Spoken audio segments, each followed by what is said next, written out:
here. 24-year-old female pedestrian hit by a car in a crosswalk on the south. Miss, can you tell me your name? Jill, he hit my dog. LOC, GCX13, BP 100 over 70, pulse 95. Where was the stab?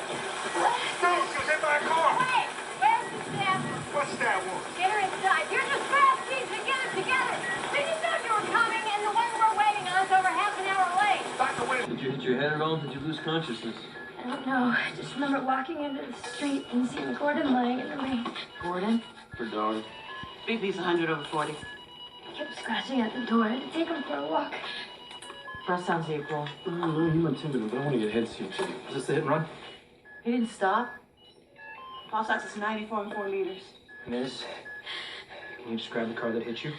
It was silver, I think. You sure? No. Did that hurt? Yes. Did you take my dog to the vet? I'm afraid your dog died. Okay, full trauma panel C, spine, chest, AP pelvis, Foley, let's give a 10 of morphine too. Hematu's 9.8. Let's get an ultrasound before CT. Dr. Green is using it next door. Go see if he's done. What kind of dog was he? He was a terrier mix. Yeah, those are the best kind. You know, he probably went really fast. Georgia Salas Peters pulse. Go give me a Doppler. Check an icon before she goes to radiology. A little fluid and more.